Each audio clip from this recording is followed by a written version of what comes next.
என் உயிரில் கலந்த உறவே பகுதி 11. ஆமா, இவன் அப்படியே நல்லவன். பணத்துக்காக பொண்ணுங்க வாழ்க்கையை கெடுக்கிற கேவலமானவன் தாண்டா நீ.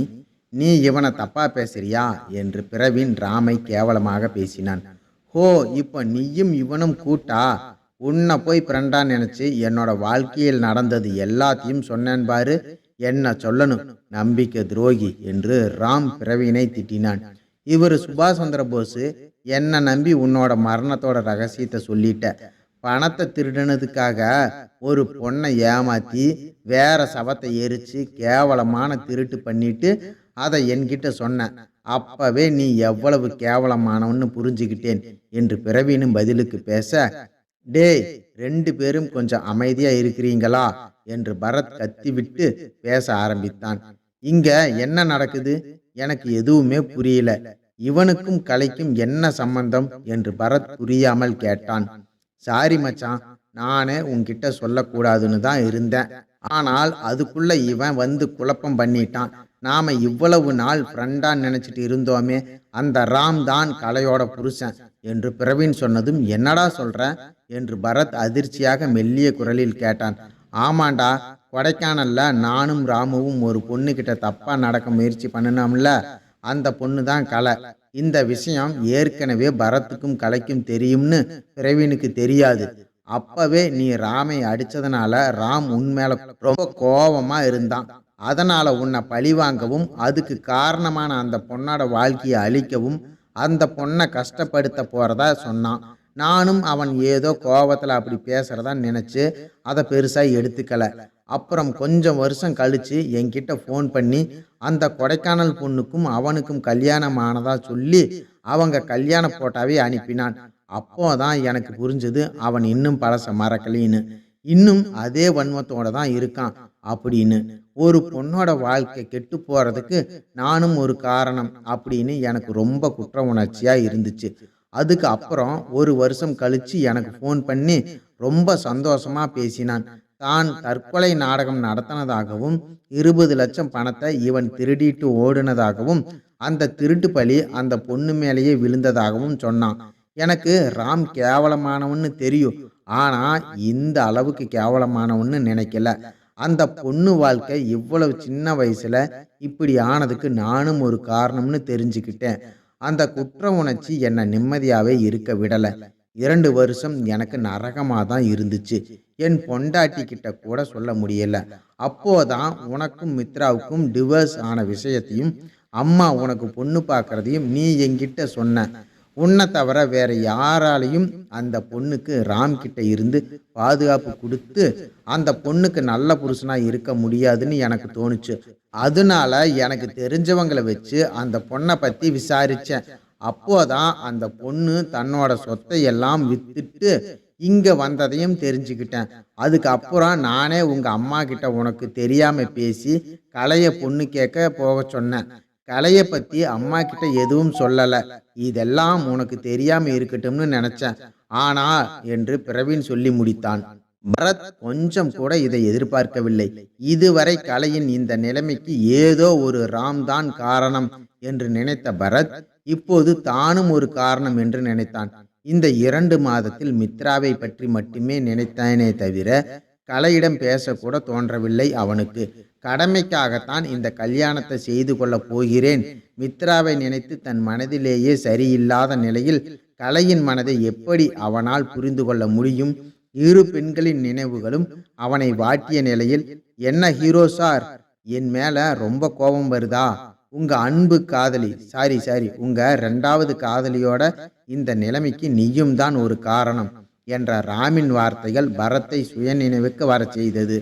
இப்போ உனக்கு என்ன வேணும் ராம் என்றான் பரத் உடைந்த குரலில். எனக்கும் கலைக்கும் இன்னும் டிவோர்ஸ் ஆகல. நான் தற்கொலை பண்ணிக்கிட்டேன் அப்படிங்கிறதுக்கும் எந்த ஆதாரமும் இல்லை. அப்படி இருக்கும்போது எப்படிடா உன்னால அவளை கல்யாணம் பண்ண முடியும் என்று சிரித்து கொண்டே கேட்டான் ராம். உனக்கு மனசாட்சி இல்லைன்னு தெரியும், ஆனால் இந்த அளவுக்கு கொடூரமாக இருப்புன்னு நினைக்கலடா. கலை ரொம்ப சின்ன பொண்ணுடா. உன்னால இந்த வயசுல அனுபவிக்க கூடாததை எல்லாம் அனுபவிச்சுட்டா. அதான் அவளை ஏமாத்தி 20 லட்சம் பணம் திருட்டிட்டு போயிட்டில்ல. இதுக்கு அப்புறம் கூட அவளை நிம்மதியா இருக்க விட மாட்டியா? உனக்கு இப்போ என்ன தாண்டா வேணும் என்று பரத் மனந்துடைந்து கேட்க, டே மச்சான், இன்னும் கூடவா உனக்கு புரியல?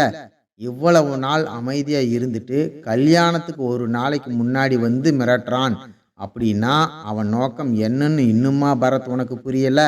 அவன் நம்ம கிட்ட மறைமுகமா பணம் கேட்கிறான் என்று பிரவீன் சொன்னான். பரவாயில்லடா, எனக்கு விசுவாசமாக இல்லைனாலும் என்னை நல்லா புரிஞ்சு வச்சிருக்க. எனக்கு பணம் தான் வேணும், அதே 20 லட்சம் என்று ராம் சொன்னான். பரத் கோவப்பட்டு ராமை அடிக்க போனான்.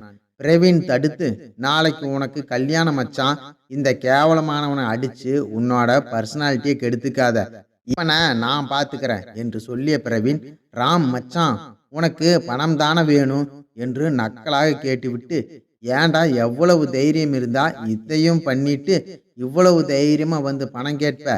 முன்னாடி கலைக்காக யாரும் இல்லை, அதனால நீ என்ன பண்ணினாலும் யாரும் கேட்க மாட்டாங்க. ஆனா இப்போ அப்படி இல்லை, நாங்க இருக்கோம். நாளைக்கு காலையில விவாகரத்து பத்திரம் ரெடி ஆயிரும்.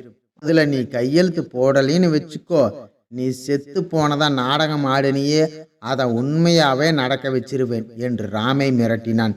பிரவீனிடம் இதை எதிர்பார்க்காத ராம் கொஞ்சம் அதிர்ந்துதான் போனான். என்னடா இவன் எந்த தைரியத்தில் இப்படி பேசுறான்னு பாக்குறியா? சிசிடிவி கேமரா இல்லாத ரோடா பார்த்து லாரியை வச்சு உன்னை அடிச்சு தூக்கிடுவேன். நீ நாடகம் ஆடின மாதிரி உன்னோட டெட் பாடி சாம்பலா எல்லாம் இருக்காது. ரோட்டில் இருந்து வலிச்சு கூட எடுக்க முடியாது, சுரண்டி தான் எடுக்கணும், பார்த்துக்கோ. வெறும் ஆக்சிடென்ட் கேஸ் தான், மாட்டுனாலும் அதை எப்படி ஹேண்டில் பண்ணணும்னு எனக்கு நல்லா தெரியும். வேணும்னா ஒரு ட்ரெய்லர் காட்டவா என்று சொன்ன பிரவீன் யாருக்கோ போன் செய்தான். இதுவரை பிரவீனை தைரியம் இல்லாதவன் என்று நினைத்தான் ராமும் பரத்தும். அவனை கண்ணிமைக்காமல் பார்த்தார்கள். என்ன பரத் அப்படி பார்க்கற? இவனுக்கு எப்படி இவ்வளவு தைரியம் வந்தது அப்படின்னு தானே? வாழ்க்கையில நடக்கிற சில விஷயங்கள் கோழையையும் வீரனா மாத்திரும். என்னோட வாழ்க்கையிலும் அப்படி ஒன்று நடந்தது என்று பிரவீன் சொல்லி கொண்டிருக்கும் போது இருவர் ஒரு காரில் வந்தார்கள். அவர்கள் வந்ததும் ராமை அடித்து காரில் ஏற வைத்தார்கள். ராம், நாளைக்கு விவாகரத்து பத்திரத்துல கையெழுத்து போட்டாதான் நீ வெளியே வர முடியும். வெளியே வந்ததுக்கு அப்புறம் பிரச்சனை பண்ணணும்னு நினைச்ச, அப்புறம் அந்த லாரியில தான் உன் சாவு என்று பிரவீன் மிரட்டி விட்டு பரத் பிரவீன் இருவரும் வீட்டிற்கு போனார்கள். பரத் கலை வாழ்க்கையில நடந்த முக்கியமான திருப்பத்திற்கு இந்த பிரவீன் தான் காரணம் அப்படின்னு இப்போ எல்லோருக்கும் புரிஞ்சிருக்கும். பரத் வீட்டில் அபியும் கலையும் பேசி கொண்டிருந்தார்கள். அங்கு கலைக்கு அபியை தவிர தோழி என்று யாரும் இல்லை. இருவருக்கும் 4 வயது வித்தியாசம் இருந்தாலும் பெரியவளான அபி கலையிடம் மரியாதையை எதிர்பார்க்கவில்லை.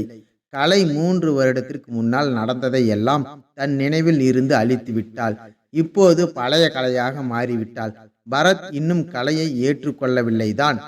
ஆனாலும் அதை பற்றி அவள் பெரிதாய் கவலைப்படுவதில்லை.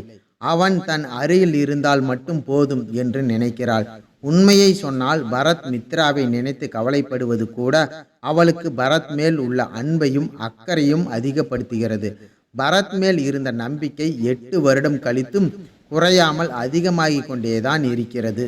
அதனாலதான் என்னவோ பரத்தும் ராமும் சேர்ந்து எடுத்த போட்டாவை பற்றி கூட அவளுக்கு பரத்திடம் கேட்க தோன்றவில்லை போல. உன் முதல் காதலை தோற்கடித்து என் முதல் காதல் ஜெயித்திருக்கிறது. ஆனால் ஒருபோதும் உன் முதல் காதலை மறக்க வைக்க மாட்டேன். அதன் ஆழத்தை புரிந்து கொண்டாள். எனக்கு ஒரு டவுட் அபி என்றாள் கலை குழந்தை தனதோடு. சொல்லு கலை. மித்ரா ஆத்மா, மித்ரா இறந்து 2 வருடம் கழித்து எதுக்கு வரணும்? சக்தி தான் கொலை பண்ணினது அப்படின்னு நமக்கு தெரிஞ்சு ஏன் போகணும்? கொஞ்ச நேரம் யோசித்து அபி, எனக்கு தெரியல கலை, இப்போ ஏன் அதை பத்தி நினைக்கிற என்றாள் கொஞ்சம் குழப்பமான முகத்தோடு. இல்ல அபி, தோணுச்சு, அதான் கேட்டேன் என்று கலை சொன்னதும் அபி ஒரு நிமிடம் கூட அங்கே நிற்காமல் கிளம்பி விட்டாள். சரி கலை, உங்ககிட்ட இதை சொல்லக்கூடாது. சக்தி கயலை கொலை செய்ய முயற்சி பண்ணனா. தொடரும். இந்த கதை உங்களுக்கு பிடிச்சிருந்ததுன்னா இந்த வீடியோவை லைக் பண்ணிட்டு நம்முடைய சேனலை சப்ஸ்கிரைப் பண்ணிக்கோங்க. நன்றி, வணக்கம்.